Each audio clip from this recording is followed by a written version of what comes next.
One outs episode 2 explanation and one out episode 1 లో చివరిలో ఎక్కడ ఎండ్ అవుతుందంటే ఇద్దరికి బ్యాటిల్ స్టార్ట్ అవుతుంది అండ్ ఫస్ట్ బాల్ తొక్కు చేయటమే చాలా బలంగా పిచ్చి వేస్తాడు. అది కూడా నెట్ కి తగులుతుంది, దూరంగా వేస్తాడు. అండ్ కోజ్మన్ ఏమో రెక్టాంగిల్ లో తగిలితేనేనా స్ట్రైక్ అని అడుగుతాడు. యా అని చెప్పగానే ఓ నేను ఇంకా వేరే చాట తగిలితే స్ట్రైక్ అనుకున్నాను నీ సెటైర్ వేస్తాడు. రెండో బాల్ కూడా చాలా బలంగా నెట్ కేసి పిచ్చి చేస్తాడు. అండ్ థర్డ్ బాల్ రెక్టాంగిల్ పైకి పిచ్చి చేస్తాడు, అది కూడా బాల్ అవుతుంది. లేడీ నవ్వుతా ఉంటే కినోసాకనేమో ఇలాంటి ప్లేయర్ కూడా నర్వస్ ఉంటుందా అని అనుకుంటా ఉంటాడు. ఫోర్త్ పిచ్ కూడా బాల్ వేయబోతుంటే కోజ్మా కోపం వచ్చి తను స్వింగ్ చేస్తాడు అండ్ బాల్ వెళ్ళి నెట్ కి తగులుతుంది అండ్ 1 స్ట్రైక్ అవుతుంది. అండ్ కినోసాకి షాక్ అవుతాడు, ఎందుకు తను కదిలిచ్చాడు, బాల్ అయి ఉండేది గెలిచేవాడు కదా అని. అండ్ పక్కనున్న లేడీ నవ్వుతా చెప్తుంది తను ట్రాప్ లో పడిపోయాడు, తన ప్రైడ్ తనకి అడ్డు వస్తుంది, తన లాంటి ప్లేయర్ 4 బాల్స్ తీసుకొని గెలిచేదేంటి, తను హిట్ చేసి గెలుద్దామని అనుకుంటున్నాడు. అండ్ ఫిఫ్త్ పిచ్ కూడా సేమ్ అంతే, బాల్ వేస్తున్నా తను స్ట్రైక్ చేస్తాడు అండ్ 2 స్ట్రైక్స్ 3 బాల్స్ అవుతుంది. ఫోర్త్ బాల్ అయితే బ్యాటర్ గెలిచినట్టు,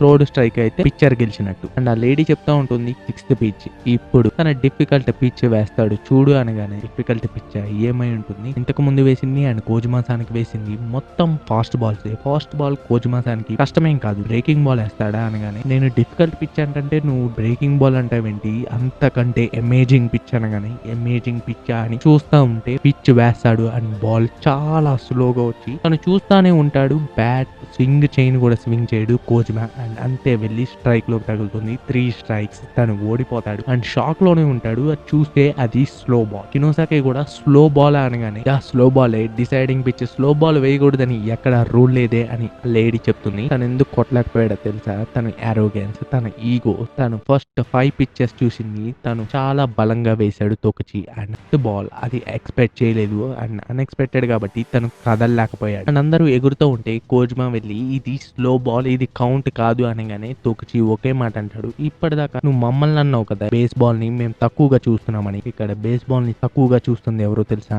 నువ్వే అని అంటాడు.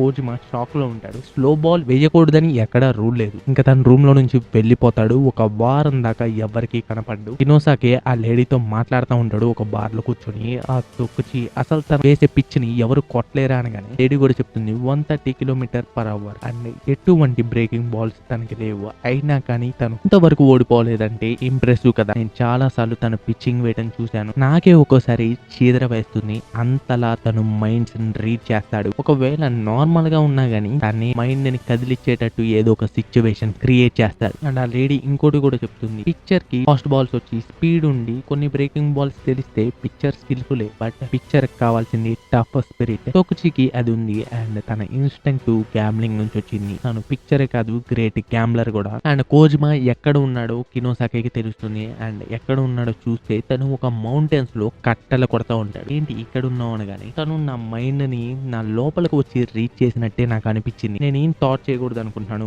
ఓన్లీ కాన్సన్ట్రేషన్ బాల్ పైన పెడదాం అనుకుంటున్నాను, అందుకని ఇది ప్రాక్టీస్ చేస్తున్నాను, రోజుకి 1000 కట్టలు కొడుతున్నాను. అండ్ ఒక రోజు తొక్కి గ్యాంబ్లింగ్ ఆడుతూ ఉంటాడు, గెలుస్తాడు కూడా. అక్కడికి కోజ్మా వచ్చి నేను నీతో ఆడాలనుకుంటున్నాను, ఆ రోజు నేను ఓడిపోయాను, నేను కాదను, నాకు తెలుసు నీలాంటి గ్యాంబ్లర్ కి మళ్ళీ ఇలా అడగటం అనేది కొంచెం అఫెన్సివ్, బట్ ఈసారి నేను పందెం ఆషామాషిగా వేయాలనుకోవట్లేదు, నా బేస్ బాల్ కెరియర్ ని లైన్ మీద పెడుతున్నాను, ఒకవేళ నేను ఓడిపోతే నేను వెంటనే రిటైర్ అవుతాను అని చెప్తాడు. అండ్ తొకుచి కూడా సరే నేను ఓడిపోతే నేనేం చేయాలి అనగానే నువ్వు ఓడిపోతే ఇంకా బేస్ బాల్ గ్యాంబ్లింగ్ చేయకూడదు అని అంటాడు. తొకుచి వెంటనే నేను అసలు అగ్రిమెంట్ పైన ఉంటానని రూల్ ఏంటి, నీకు తెలియకుండా వేరే ప్లేసుల్లో నేను గ్యాంబ్లింగ్ చేయొచ్చు కదా అనగానే నీ రైట్ హ్యాండ్ తీసుకుంటాను, పిచ్చింగ్ వేయకుండా చేస్తాను అని అంటాడు. అండ్ చుట్టుపక్కల ఉన్న వాళ్ళు షాక్ అవుతారు, తొకుచి పైన గెలిచి తొకుచి రైట్ హ్యాండ్ తీసేద్దాం అనుకుంటున్నాడు. అండ్ తొకుచి ఏమో ఇంట్రెస్టింగ్ సరే అని అంటాడు. ఇంకో వారం అంతే చేస్తూ ఉంటాడు, కట్ల కొడతా ఉంటాడు, 999 కట్ల కొడతాడు అండ్ ఇంకొక కట్ట కొడితే అయిపోతుంది. ఆ రోజుకి లాస్ అయిన కాన్ఫిడెన్స్ ని మళ్ళీ తెచ్చుకుందాం అనుకుంటాడు. అండ్ కొట్టే లోపు కొడుతుంటే అక్కడ బటర్ఫ్లై వస్తుంది, సడన్ గా చెయ్యి తిరుగుతుంది, బటర్ఫ్లై ని కొట్టకూడదని చెయ్యి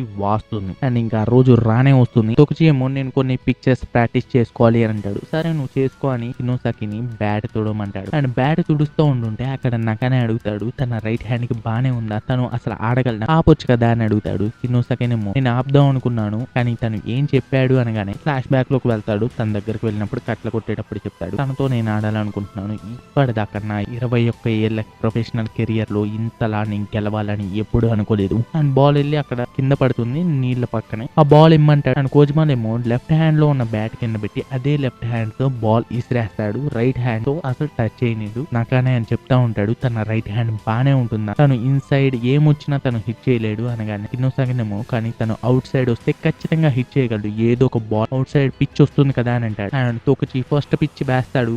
ఇన్సైడ్ పైన తగులుతుంది, స్ట్రైక్ అవుతుంది. కోజ్మా ఇంచు కూడా కదలడు, అంతే చూస్తూ ఉంటాడు బాల్. అండ్ సెకండ్ పిచ్ కూడా సేమ్ ప్లేస్ లో తగులుతుంది. ఈసారి కూడా కోజ్మా ఇంచు కూడా కదలడు. అండ్ కిన్నోసాకేనేమో భయపడగలనా కానీ ఇంకా కోజ్మా సాన్ ఇంటెన్షన్స్ తనకు తెలియలేదు. ఈసారి ఖచ్చితంగా అవుట్ సైడ్ పిచ్ పడొచ్చు అని చెప్తా ఉంటాడు. తొకచినేమో పాపం నీ రైట్ హ్యాండ్ సివియర్ ఇంజురీ అయినట్టుంది అనగానే తను షాక్ అవుతాడు. ఇంతకు ముందు నువ్వు బాల్ వేయటానికి నీ బ్యాట్ ను కూడా తడి గ్రౌండ్ మీద పెట్టి నాకు ఇచ్చావు, అక్కడే నువ్వు తప్పు చేసావు, ఓటమి ఖరారైపోయింది. ఈసారి కూడా ఇన్సైడ్ పిచ్చే, ఓడిపోతే రిటైర్మెంట్ ఇస్తానన్నావు కదా, అది కాకూడదు అనుకుంటే దీన్ని హిట్ చేయని ఈసారి ఇన్సైడ్ పిచ్ రాబోతుందని వేయబోతుంటే.